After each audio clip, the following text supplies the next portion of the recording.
2001년 튀르키예, 한국의 K9 자주포가 처음으로 해외 땅을 밟았습니다. 계약 규모는 280문 10억 달러, 한화로 1조 3천억 원에 달하는 대형 계약이었습니다. 그런데 이 계약이 성사되기까지 독일이 온갖 방해를 놓았습니다. 아시아산 무기가 무슨 경쟁력이 있겠냐는 조롱이 계속 따라붙었습니다. 당시 세계 자주포 시장은 독일의 PJH-2000이 완전히 장악하고 있었습니다. 가격은 대당 100억 원, 성능은 세계 최고 수준이라는 평가를 받았죠. 그때 한국은요, 방위산업 쪽에서는 들어본 적도 없다는 반응이 대부분이었습니다. 아시아에서 무기를 만든다고 그게 되겠냐는 시선이었습니다. 그런데 말입니다. 2025년 현재 K9 자주포는 전 세계 자주포 시장의 50%를 점유하고 있습니다. 절반입니다. 누적 계약은 무려 2,600문에 달합니다. 금액으로 환산하면 13조 원이 넘습니다. 그리고 2025년 7월 폴란드와의 K 이 전차 2차 계약이 확정됐습니다. 180대에 65억 달러, 한화로 9조 원에 가까운 규모입니다. 이게 얼마나 대단한 건지 아십니까? 단일 방산 수출 계약으로는 대한민국 역사상 최대입니다. 도대체 무슨 일이 있었던 걸까요? 유럽이 코웃음 치던 한국 무기가 어떻게 나토 동부전선의 주력 장비가 됐을까요? 독일과 프랑스가 긴장하며 노골적인 견제에 나선 이유는 대체 뭘까요? 오늘 그 역전의 드라마를 낱낱이 파헤쳐 보겠습니다. 이야기는 6.25 전쟁까지 거슬러 올라갑니다. 1950년 6월 25일 북한군이 38선을 넘어 밀고 내려왔습니다. 그때 한국군에게는 전차가 단 한 대도 없었습니다. 여러분 믿기십니까? 단 한 대도요. 소총조차 제대로 자급하지 못하는 상황이었습니다. 북한군의 T-34 전차 앞에서 한국군은 속절없이 무너졌습니다. 대전차 무기가 없으니 6탄으로 막아야 했습니다. 결과는 참혹했죠. 서울이 3일 만에 함락됐습니다. 그리고 낙동강 방어선까지 밀려야 했습니다. 압도적인 화력차의 앞에서 얼마나 무력했는지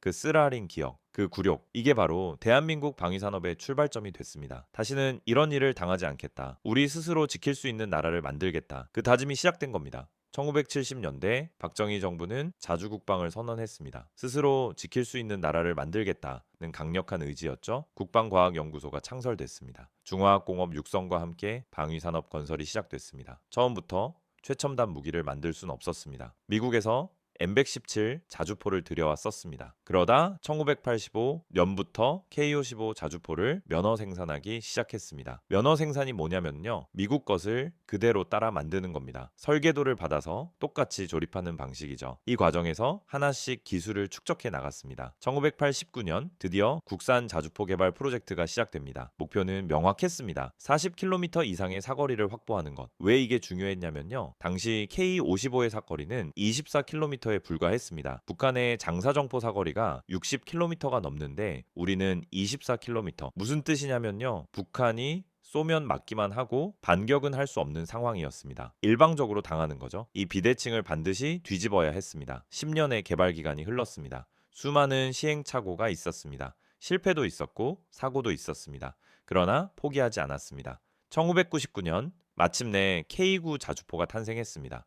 52 구경장 포신에 최대 사거리 40km. 드디어 북한 포병과 대등하게 싸울 수 있게 됐습니다. 자동장 전장치 덕분에 15초 안에 3발을 쏠 수 있었습니다. 분당 최대 6발의 연사속도, 기존 K55보다 화력이 3배 이상 강해진 겁니다. 가격은 대당 40억 원. 독일 PJH 2000의 100억 원과 비교하면은 절반도 안 됐습니다. 성능은 비슷한데 가격은 반값. 이게 K9의 경쟁력이었습니다. 그러나 세계 시장의 반응은 냉담했습니다. 차갑기 그지 없었죠. 한국, 조선이나 잘하지. 무기는 무슨 무기야? 라는 시선이 지배적이었습니다. 유럽에서 방위산업을 주도하는 건 독일과 프랑스였습니다. 수백 년 전쟁 역사에서 쌓아온 기술력과 신뢰가 있었습니다. 레오파르트 전차, PJH 2000 자주포, 라팔 전투기 이런 명품 무기들이 시장을 장악하고 있었죠. 아시아의 신생 방산업체가 끼어들 틈은 도저히 없어 보였습니다. 첫 번째 기회는 튀르키예에서 왔습니다. 1999년 독일과 튀르키예 PJH-2000 공동 생산 계획이 갑자기 무산됐습니다. 독일 내부 정치 사정 때문이었죠. 이 소식을 들은 한국 정부가 재빠르게 움직였습니다. 기회를 놓치지 않은 겁니다. K9 공동 생산을 제안하고 국방부가 직접 품질을 보증하겠다라고 나섰습니다. 튀르키예 실사단이 한국에 왔습니다. K9 사격 시범을 직접 봤습니다. 생산 시설을 둘러봤습니다. 평가는 어땠을까요? 긍정적이었습니다. 2000년 5월 양해각서가 체결됐습니다.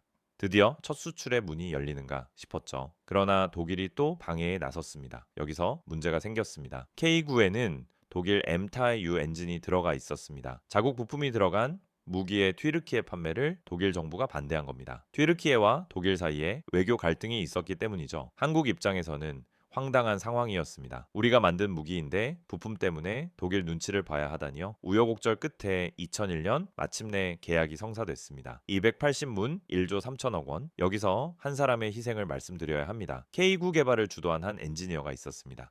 개발 과정에서 손가락 2개를 잃었습니다. 청력도 거의 상실했습니다. 그럼에도 튀르키예 수출 사업 단장을 맡아 계약 성사에 결정적 역할을 했죠. 2005년 과로로 순직한 그는 K9의 아버지로 불립니다. 오늘날 K방산의 성공 뒤에는 이런 분들의 희생이 있었습니다. 튀르키예 성공 이후에도 유럽 본토는 난공불락이었습니다. 서유럽은 관심조차 보이지 않았습니다. 2014년이 되어서야 핀란드가 K9에 관심을 보였습니다. 그런데 예산이 부족하다고 했습니다. 새 자주포를 살 돈이 없다는 겁니다. 한국은 창의적인 해법을 내놨습니다. 국군이 쓰던 중고 K9을 정비해서 절반 가격에 판 겁니다. 창정비라고 하죠. 분해해서 부품 점검하고 다른 건 교체하고 다시 조립해서 새 것처럼 만드는 겁니다. 96문이 핀란드로 갔습니다. 에스토니아도 18문을 구매했습니다. 노르웨이와 인도에도 수출이 이어졌습니다. 하지만 서유럽에서 한국 무기는 여전히 가성비 좋은 선택지일 뿐이었습니다. 주력 장비로 쓰기엔 급이 안 맞는다는 인식이었죠. 싸니까 사는 거지. 진짜 전쟁 나면 독일 거 사야지. 이런 시선이었습니다. 독일, 프랑스, 영국 같은 나라들이 한국 무기를 주력으로 쓰겠다고 나서는 건 상상하기 어려운 일이었습니다. 놀라운 건 여기서부터입니다. 반전이 시작됩니다. 2022년 2월 24일 러시아가 우크라이나를 전면 침공했습니다. 유럽의 안보 지형이 하룻밤 사이에 완전히 뒤집혔습니다. 냉전이 끝난 후 30년간 유럽인들은 생각했습니다. 이제 대규모 전쟁은 없을 거라고요. 군축을 했습니다. 국방비를 줄였습니다. 그런데 러시아가 유럽 한복판에서 전쟁을 일으킨 겁니다. 특히 폴란드의 공포는 극심했습니다. 역사적으로 러시아에 3번이나 멸망당한 나라입니다. 18세기 폴란드 분할, 나폴령 전쟁 이후 2차 세계대전 때 러시아에 대한 공포가 DNA에 각인된 나라라고 해도 과언이 아닙니다. 러시아가 우크라이나를 침공하자 폴란드는 즉시 군비 증강에 나섰습니다. 문제가 있었습니다. 폴란드는 우크라이나에 전차와 자주포를 지원했습니다. 우방을 도운 건 좋은데 자국 전력에 공백이 생겼습니다. 이걸 빠르게 메워야 했습니다. 독일의 러파르트 2 전차를 요청했습니다. 돌아온 답은 충격적이었습니다. 5년은 기다려야 한다. 미국 에이브람스도 마찬가지였습니다. 왜 이런 일이 벌어졌을까요? 냉전 종식 후 서방 방산업계는 생산 라인을 축소한 상태였습니다. 대규모 전쟁은 없을 거라는 낙관론 때문이었죠. 전차나 자주포 생산 라인은 거의 멈춘 상태였습니다. 갑작스러운 수요를 감당할 여력이 없었습니다. 스톡홀름 국제평화연구소에 따르면 2024년 세계 군사비는 2조 7,180억 달러를 기록했습니다. 전년 대비 9.4% 증가, 수요는 폭증하는데 공급이 따라가지 못했습니다. 반면 한국은 달랐습니다. 완전히 달랐습니다. 북한과 70년간 대치하면서 생산 라인을 항시 가동 상태로 유지해왔습니다. 다른 나라들이 군축할 때 한국은 그럴 수가 없었습니다. 휴전선 넘어 북한이 버티고 있으니까요. 브뤼셀 자유대학 안보센터는 이를 에버웜 팩토리라고 표현했습니다. 에버웜, 항상 따뜻하다는 뜻이죠. 언제든 대규모 주문을 신속히 이행할 수 있는 늘 따뜻하게 돌아가는 공장 시스템입니다. 유럽은 공장이 차갑게 식어 있었습니다. 한국은 바로 생산에 들어갈 수 있었습니다. 2022년 7월 폴란드 정부가 한국을 찾았습니다. 상담이 아니었습니다. 바로 계약이었습니다. K2 전차 980대, K9 자주포 648문, FA50 경공격기 48대, 천무 다연장 로켓 288문, 총 20조 원 규모의 초대형 계약이 체결됐습니다. 어지간한 나라의 1년 국방 예산에 맞먹는 규모죠. 한 달 뒤 첫 이행 계약이 서명됐습니다. K2 180대에 4조 5천억 원, K9 212 문해 3조 2천억 원, 합쳐서 7조 7천억 원입니다. 납기 속도가 놀라웠습니다. 폴란드가 8월 15일 국군의 날 퍼레이드에 한국 무기를 전시하고 싶다고 했습니다. 계약한 지 한 달도 안 된 시점이었죠. 불가능한 일정이었습니다. 무기를 만들고 검수하고 배에 실어 보내려면 몇 달은 걸립니다. 그런데 한국은 해냈습니다. 바르샤바 퍼레이드에 K2와 K9가 등장했습니다. 전 세계가 깜짝 놀랐습니다. 몇 년 걸릴 일을 몇 달 만에 해냈다는 찬사가 쏟아졌습니다. 2025년 12월 한화 에어로스페이스는 K9 1차 계약분 210 262문 전량 납품을 완료했습니다. 계약부터 납품까지 3년, 독일이 5년 걸린다던 물량입니다. 이게 에버원 팩토리의 힘입니다. K9의 성공은 K9 벨트라는 신조어를 만들었습니다. 폴란드, 에스토니아, 핀란드, 노르웨이, 러시아 인접국들이 K9을 구매하면서 벨트처럼 러시아를 둘러싸게 됐습니다. K9이 나토 동부 방어선의 핵심 화력이 됐습니다. K2 전차 성과는 더 놀랍습니다. 2025년 7월 폴란드와 2차 계약이 확정됐습니다. 180대의 9조 원, 1차의 2배입니다. 왜 2배가 됐을까요? 2차 계약에는 폴란드 현지 생산이 포함됐습니다. 117대는 한국에서, 63대는 폴란드가 직접 생산합니다. K2PL이라는 폴란드형 전차 개발도 함께 진행됩니다. 바로 이것이 핵심입니다. K방산이 단순 수출을 넘어 유럽 방위 생태계의 일부가 됐습니다.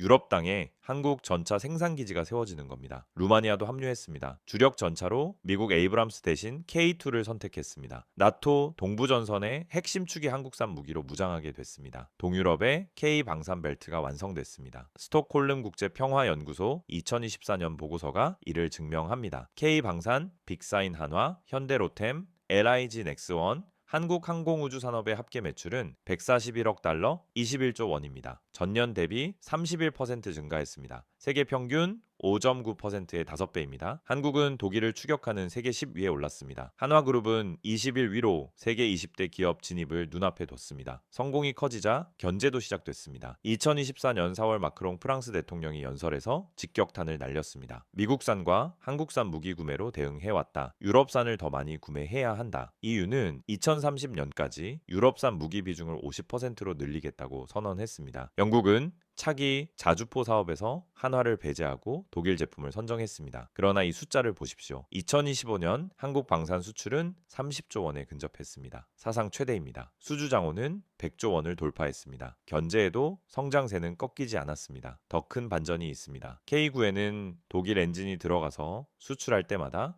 독일 허가가 필요했습니다. 2020년 UA 이 수출이 독일 때문에 무산됐죠. 뼈아픈 엔진 족쇄였습니다. 2024년 STX 엔진이 개발한 국산 엔진이 장착되면서 족쇄가 풀렸습니다. 이제 독일 눈치를 보지 않고 어디든 수출할 수 있게 됐습니다. 효과가 바로 나타났습니다. 2025년 베트남과 K9 수출 계약이 체결됐습니다. 한국 방산 최초의 공산권 국가 수출입니다. 베트남은 러시아제 무기에 의존해 왔는데 처음으로 한국산을 선택한 겁니다. 역사적인 계약이죠. 이집트와는 K9 200문 이상 2조 원대 계약을 맺었습니다. K9 수출 사상 최대입니다. 페루와도 K, 이 전차 54대 등 2조 9천억 원 규모에 합의했습니다. 중남미 방산 수출 역대 최대입니다. 1950년 탱크 한 대 없이 당하기만 하던 나라, 75년이 지난 지금 그 나라의 전차와 자주포가 유럽의 평화를 지키고 있습니다. 베트남에서, 이집트에서, 페루에서 한국 무기가 달리고 있습니다. 2001년 아시아산이 무슨 일하며 방해하던 독일이 이제 한국과 구해서 10위를 다투고 있습니다. 가성비 좋은 틈새 제품이 아니라 없으면 안 되는 전략 자산이 됐습니다. 정부는 2030년 세계 4대 방산 수출국을 목표로 잡았습니다. 미국, 러시아, 프랑스 다음이 한국이 되겠다는 겁니다. 골드만삭스는 한국 방산업체 투자 확대를 권고했습니다. 유럽이 무시했던 K방산, 이제는 돈이 있어도 못 구합니다. 없어서 못 파는 귀한 몸이 됐습니다. 여러분은 K방산의 미래를 어떻게 보시나요? 댓글로 의견 남겨주세요.